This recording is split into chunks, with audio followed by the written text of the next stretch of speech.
السلام علیکم everyone, how are you all? Hopes you are all happy today and be happy for ever.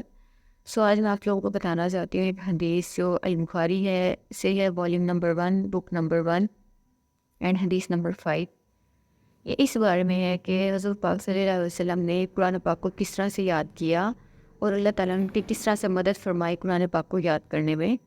یہ profit محمد بہت پریشان تھے کہ وہ کس طرح سے یاد کریں گے اور how he will convey the message of اللہ سبحانہ و تعالیٰ ٹو دا پیپلس، کہ وہ اللہ کا میسیج کس طرح لوگوں تک پہنچائیں گے، کس طرح سے قرآن پاک کو یاد کریں گے. تو اللہ تعالیٰ نے ان کی کیسے مدد فرمائی. تو before starting I must say that always remember اللہ سبحانہ و تعالیٰ is the only one and he is the only one with the worthy for worship, and we all have to praise, we all have to remember, we all have to admire اللہ سبحانہ و تعالیٰ only. وہ یکتا ہے، وہ اکیلا ہے، ہمیں اسی کی عبادت کرنی چاہیے، اسی کو یاد کرنا چاہیے اور اسی سے مدد مانگنی چاہیے، اور اس کے علاوہ کوئی مددگار نہیں ہے. تو یہ حدیث ہے from al-Bukhari volume number 1 and حدیث نمبر 5. اس میں ابن عباس نے اس کو بیان کیا ہے. وہ کہتے ہیں کہ حضرت محمد صلی اللہ علیہ وسلم اپنی زبان کو تیزی سے حرکت دیا کرتے تھے جب بھی ان پر وحی نازل ہوتی تھی. تو جب وہ وحی نازل ہوتی تھی، جب حضرت جبرائیل علیہ السلام پڑھ رہے ہوتے تھے، تو ساتھ ساتھ حضرت محمد صلی اللہ علیہ وسلم تیزی سے حرکت دیا کرتے تھے اپنی زبان کو، تاکہ وہ یاد کر سکیں. انہوں نے بہت ساری پریشانیاں فیس کی during the time of revelation. تو ان میں ایک یہ بھی تھا کہ وہ کس طرح سے ان کو یاد کریں وہی کو، اور کیسے وہ لوگوں تک پہنچائیں. ان کو یہ بھی ایک بہت پریشانی تھی. تو اللہ تعالیٰ نے ان کی پریشانی دور کر دی. وہ کیسے کہ اللہ تعالیٰ نے سورہ القیامہ کی کچھ ورسز نازل کی، اور اللہ نے کہا، او محمد، don't need to be worried. It's my duty. This is for us to collect it and to give you. This is for us to save it in your heart and to remember you. او محمد، پریشان ہونے کی ضرورت نہیں ہے. یہ میری duty ہے کہ میں کس طرح سے ورسز کو جوڑتا ہوں، کس طرح سے جمع کرتا ہوں اور تمہیں اور آپ کو دیتا ہوں، آپ کو یاد کراتا ہوں.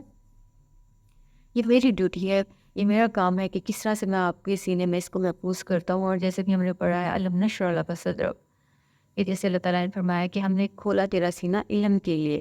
تو اللہ تعالیٰ نے کہا یہ میری ڈیوٹی ہے، یہ ہمارے کام ہے کہ کس طرح سے میں اس کو آپ کے سینے میں محفوظ کرتا ہوں، آپ کو یاد کراتا ہوں. آپ کو پریشان ہونے کی ضرورت نہیں ہے، یہ ہمارا کام ہے.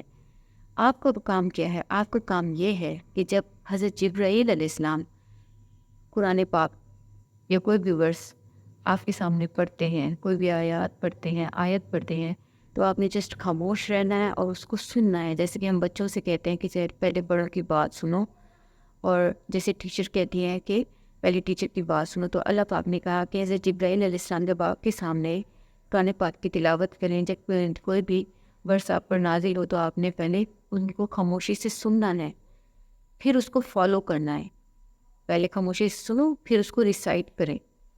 تو حضرت محمد نے بھی پھر یہی کیا. حضرت جبرائیل علیہ السلام جب آتے تھے تو وہ پہلے قرآن پاک کی آیات پڑھتے تھے، تو حضرت محمد صلی اللہ علیہ وسلم ان کے جانے کے بعد اس کو ریسائٹ کرتے تھے کہ کیسے حضرت جبرائیل علیہ السلام نے ان کو پڑھا تھا ان کے سامنے. تو اللہ تعالیٰ نے کہا یہ میری ڈیوٹی ہے کہ میں آپ کو یاد کیسے کراؤں گا، آپ کے سینے میں کیسے اس کو محفوظ کروں گا، اور آپ کو کیسے اس کا مطلب سمجھاؤں گا کہ قرآن پاک کی کس آیت کا کیا مطلب ہے. کیونکہ حضرت محمد صلی اللہ علیہ وسلم بہت پریشان تھے کہ کیسے وہ لوگوں تک اللہ تعالیٰ کا پیغام پہنچائیں، کیسے وہ قرآن پاک کا مطلب لوگوں کو بتائیں. تو اللہ تعالیٰ نے ساری ذمہ داری اپنے اوپر لے لی اور انہوں نے کہا آپ پریشان نہ ہوں، یہ میری رسپانسبلٹی ہے. تو ہم نے اس حدیث سے کیا سیکھا؟ ہم نے سیکھا کہ حضرت محمد صلی اللہ علیہ وسلم 3 کام ایک ہی وقت میں کر رہے تھے. وہ یہ تھا کہ پہلے تو وہ سن بھی رہے تھے قرآن پاک کو، اور ساتھ میں زبان کو حرکت دے رہے تھے تیزی سی، جیسے پڑھ کے انہیں یاد ہو جائے جو حضرت جبرائیل علیہ السلام کے سامنے بول رہے ہیں. اور تیسرا کہ وہ میننگ بھی سمجھنے کی کوشش کر رہے تھے اسی ٹائم میں. تو اللہ تعالیٰ نے کہا یہ ساری میری ذمہ داری ہے، آپ صرف سنا کریں. آپ کے سینے میں کیسے محفوظ کرنا ہے، آپ کو یاد کیسے کرانا ہے، اور آپ کو میننگ کیسے سمجھا رہے ہیں، یہ میری ذمہ داری ہے. آپ کا کام ہے کہ جب حضرت جبرائیل علیہ السلام جب آپ کے سامنے پڑھیں قرآن پاک کو، جب وہی نازل ہوتی ہے، آپ جسٹ سنیں، توجہ سے سنیں. باقی آپ کو یاد کرانا، آپ کو قرآن پاک کا میننگ سمجھانا، اس کا کنسیپٹ سمجھانا، اس کی آیتوں کا مطلب سمجھانا، وہ میری ذمہ داری ہے.